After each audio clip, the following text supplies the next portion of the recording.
Man, my thoughts on the game, man. Go Bucks, man. Like you said, Ryan Day said, was everybody was hyping up Indiana, saying that they're a serious team, but like Ryan Day said, so are we. And everybody want to talk about Google and Kirk Signetti, man. How about you Google them Buckeyes? You know what I'm saying? Know where you at. Know where you have been, bro. That's right. Google them Buckeyes. That's for sure. I thought it was funny the big noon kickoff. I think you could tell that they were a little annoyed with Ohio State fans talking about big noon and the way they were because there was a lot of pro Indiana coverage in this game. I actually thought Joel Klatt and Gus Johnson were pretty okay. I didn't have too many issues with them, but I mean overall, how are you going to complain as an Ohio State fan coming out of this game? Just a great W for Ohio State. You can talk about Indiana's frauds, whatever. I don't really care about that as much as I just care about Ohio State for 3 quarters put together. The most complete game they have this season long. Like I said, only for 3 quarters though. How nervous were you in that first quarter there, Mike?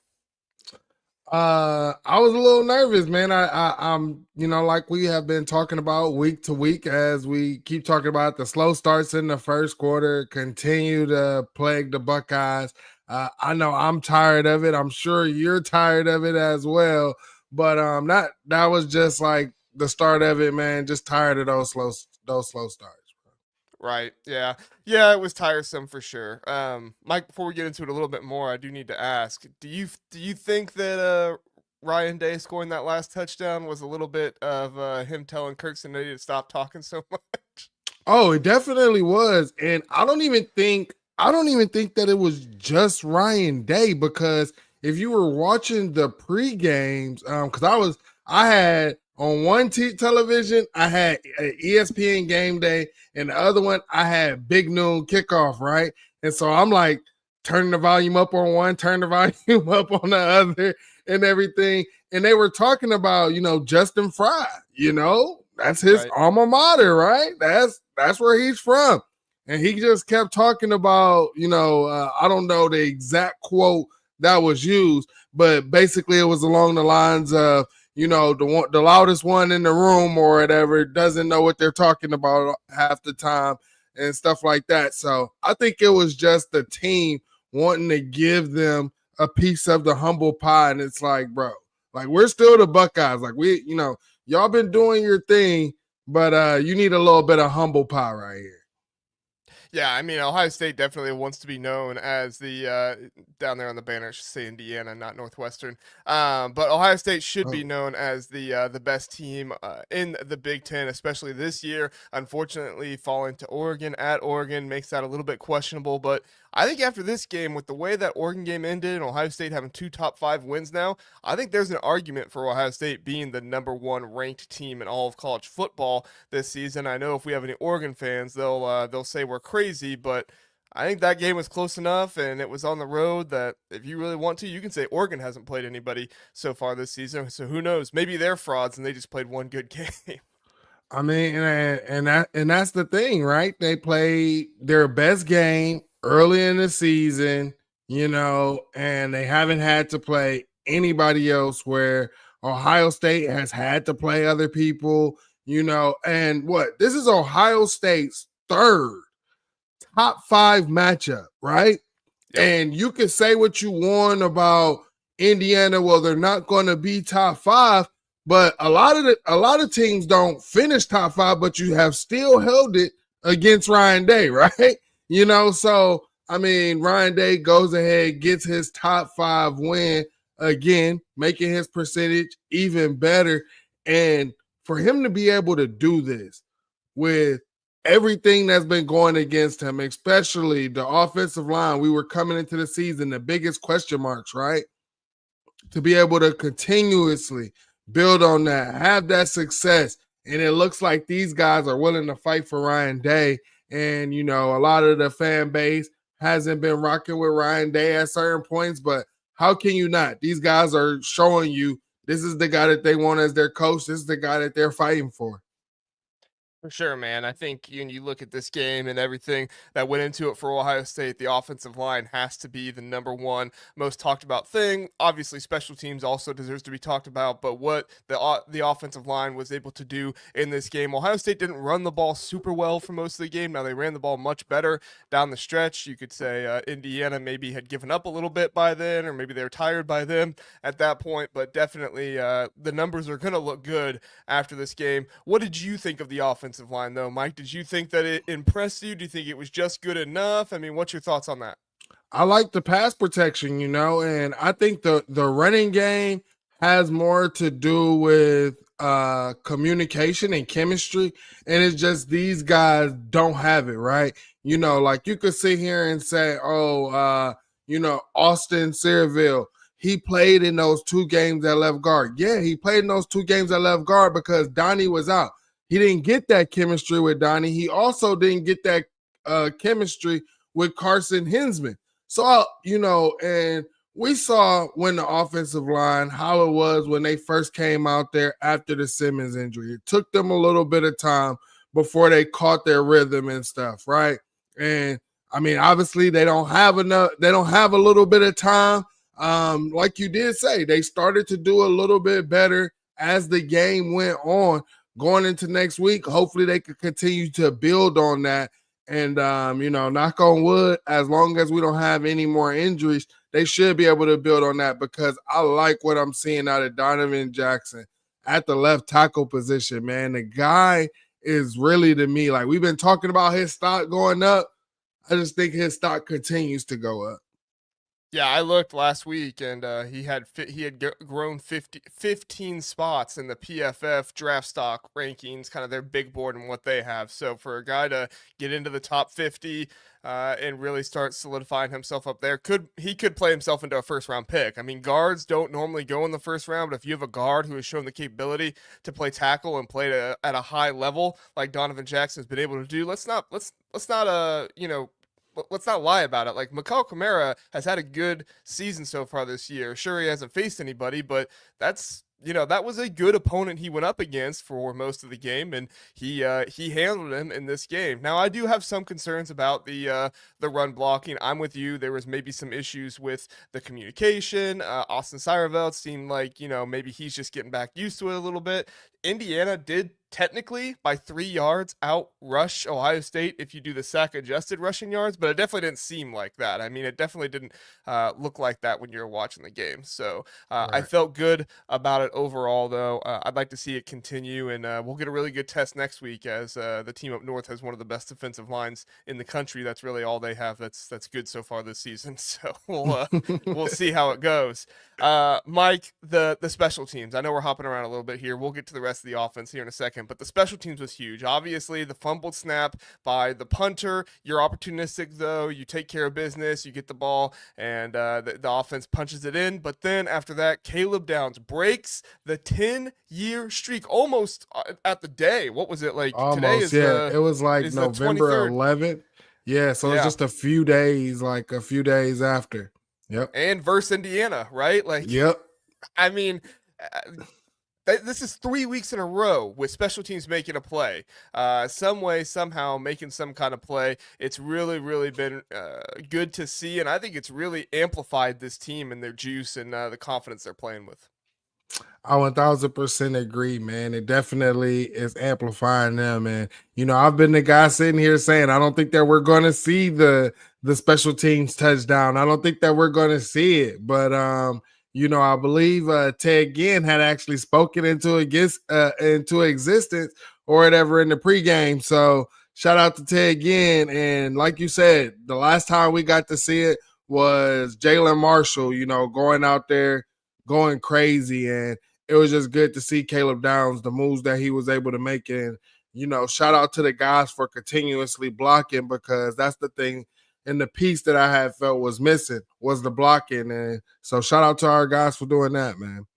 Yeah, for sure, for sure. I mean, like let's be real here for a minute, okay? Travis Hunter gets the love as the best player in the country because of what he's doing with so many snaps and stuff like that, and that's fine, okay?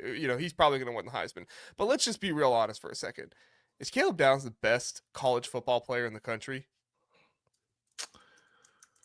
Definitely one of them, man. I mean, I think so, man. I think so.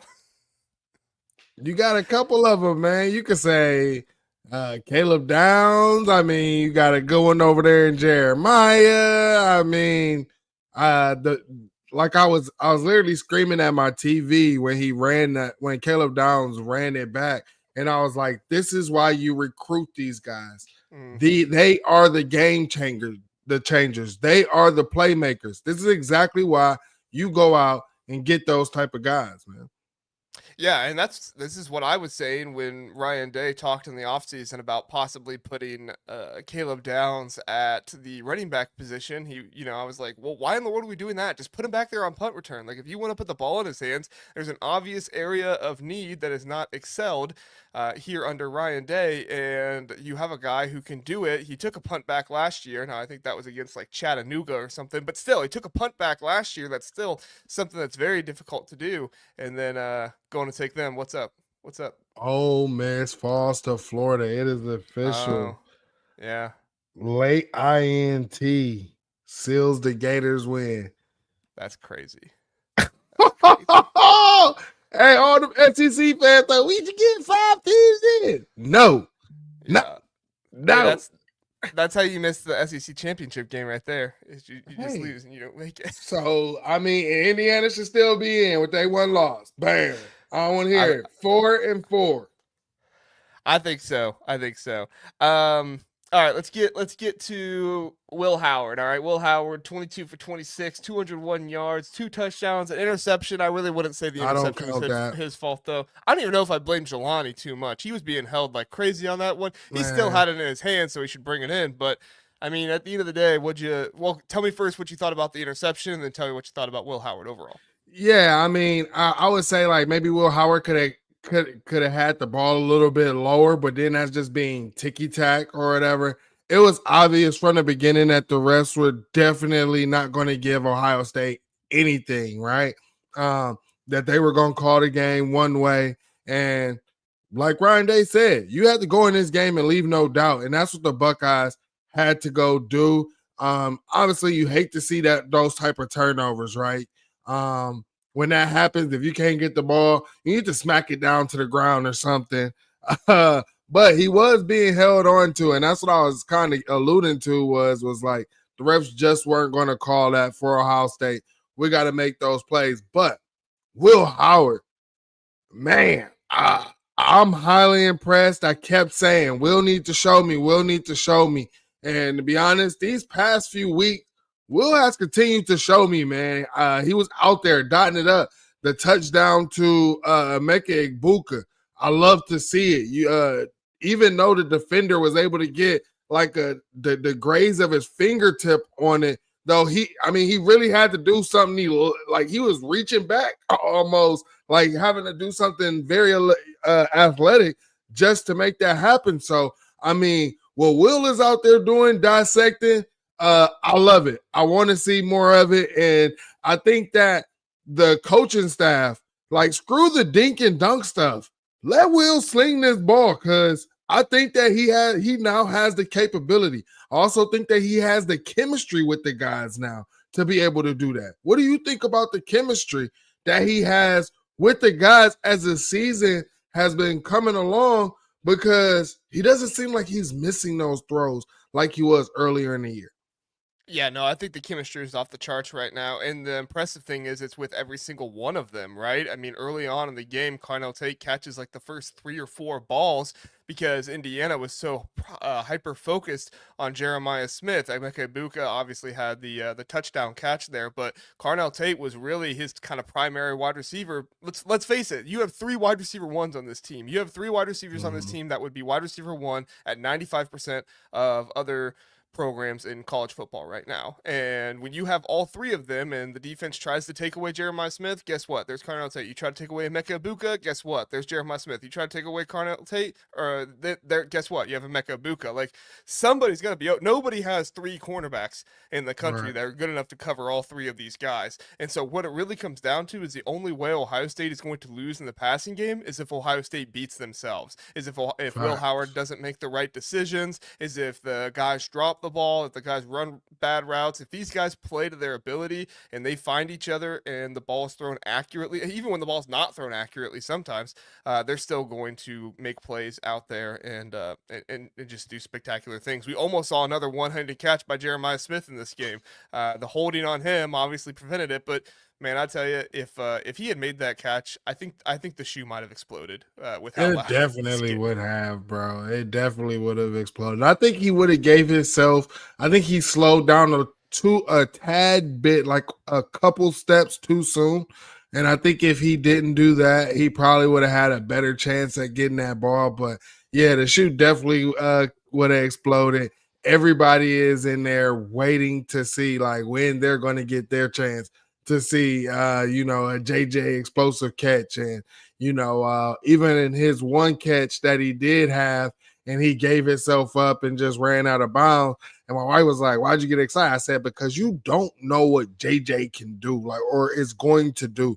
You don't know, like, he gave himself up there, but we've seen JJ just go ahead, spin back in or cut back in or whatever, like we did last week. He was just running all over, making plays or whatever before, the guy did the little dirty play that the Big Ten said should have been fouled. But hey, I'm sure that they're going to say, hey, there were other things that they should have called, because I felt like IU had at least 4 unsportsmanlike moments that could have been called, and they threw nothing.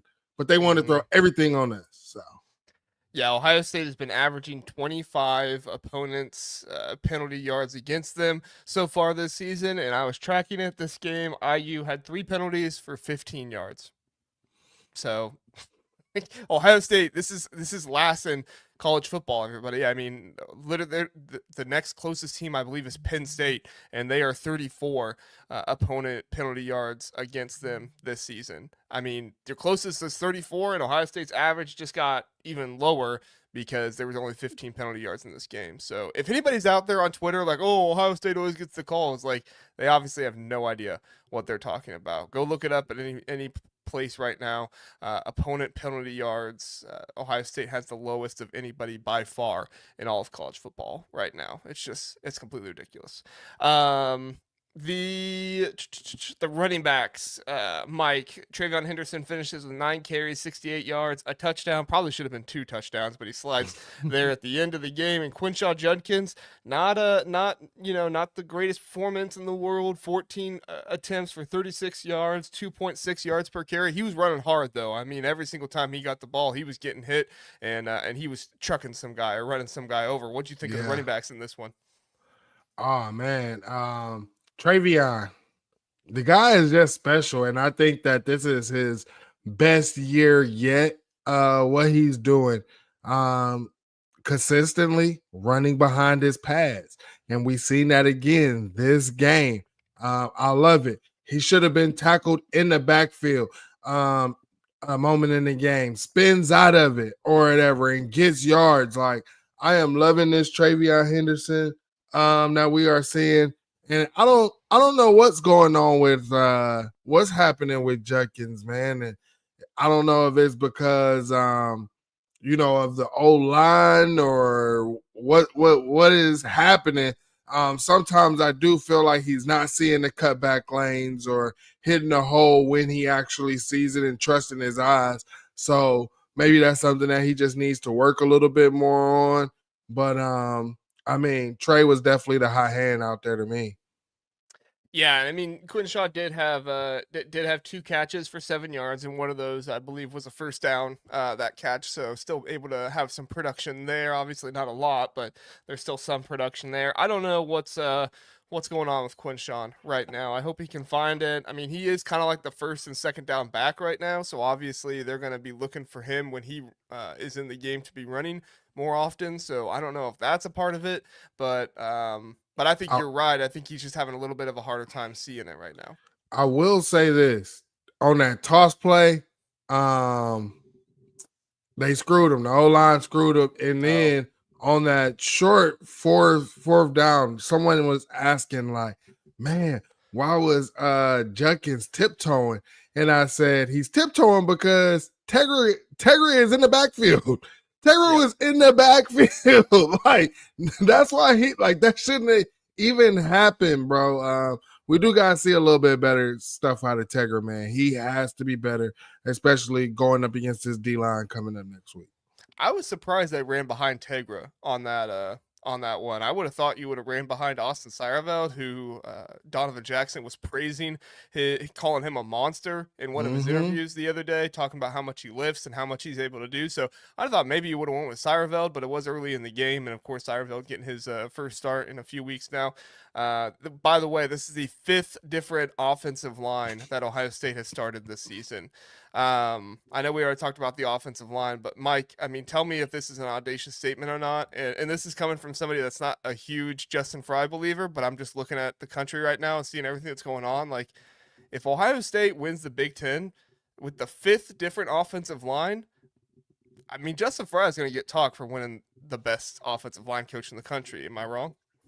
I don't think you're wrong. And so here's been my take on Justin Fry, because I kind of had the same take on Perry Eliano, right?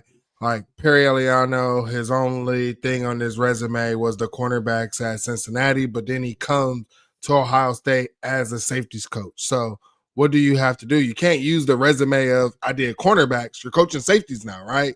Also, it was like when we got Justin Fry here, it was who can you name on his resume of putting in the NFL? And that's what I think that us as fans have to understand, that sometimes these coaches, if we bring them in, they're going to have to build up their resume. They're going to have to show these guys something.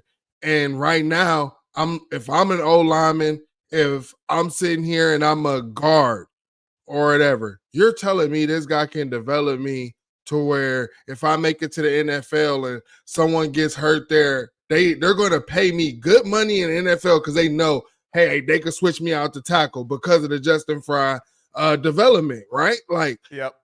I mean, this is stuff that I think he is building his resume, and if this continues and goes into the playoffs like this, and they make a good run in the playoffs with this type of O line, how could you not? And I mean, we normally talk about recruiting later in the show, but that might be a reason why we had offensive tackle, that came out there, is like he also has the potential to start next year. We're looking for a tackle, right?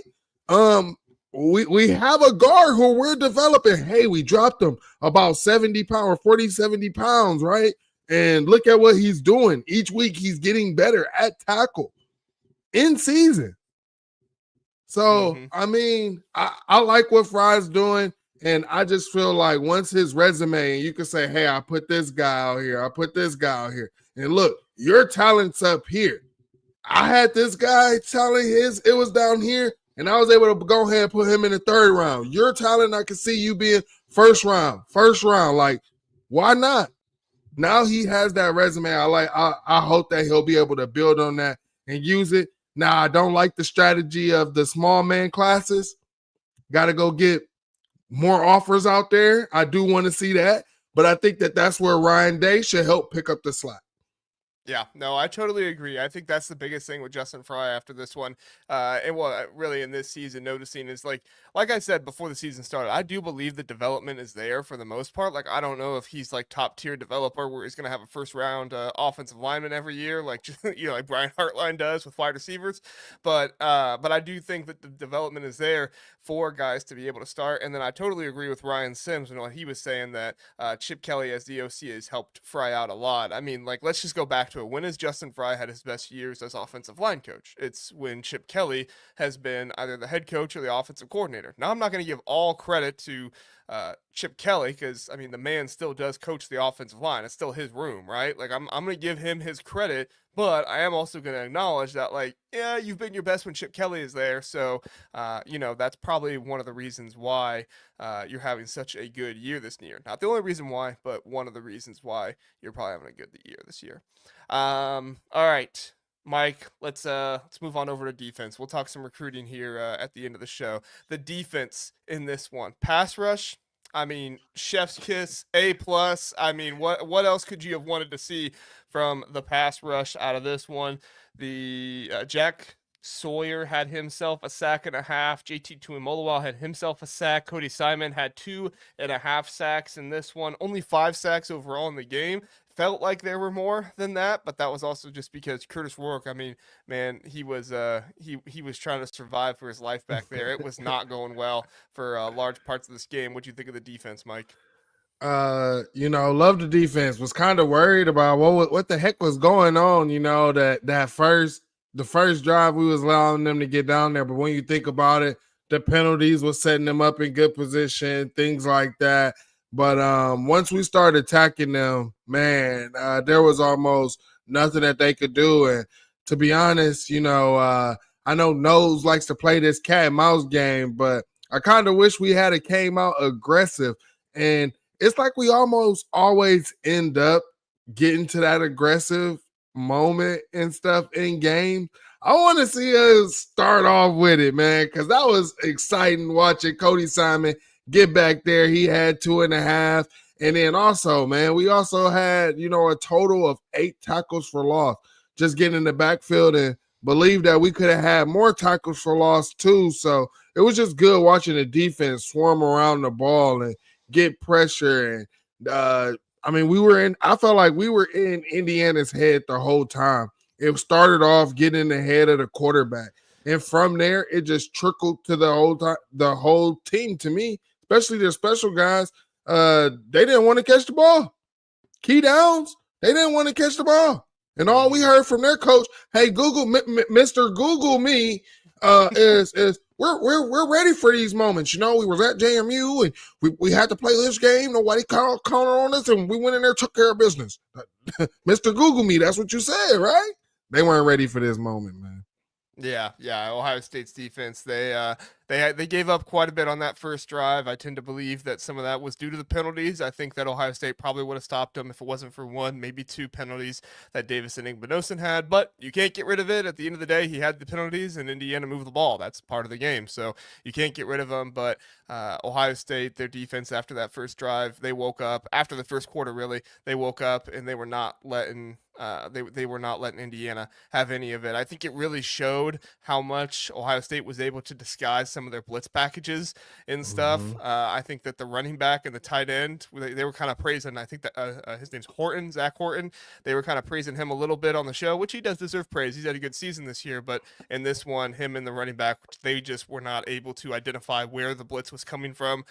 Jim Knowles did a really good job of disguising it, and the Ohio State players did a really good job of getting at the line of scrimmage right when the ball was about to be snapped. So there was Indiana was not able to adjust when Ohio State showed the blitzes that were coming. So just a great job by them. Sonny Styles, I know the stats. He had 8 tackles overall, 1 tackle for loss. So not crazy stats or anything like that, but he was second leading tackler in this one. I thought he had one of the best games of his career. I mean, I think he was there in a lot of situations. You didn't see him, get ran over or anything like that. I felt like he was in good position a lot of time. And what do you think of Sonny Styles and the linebackers in this one?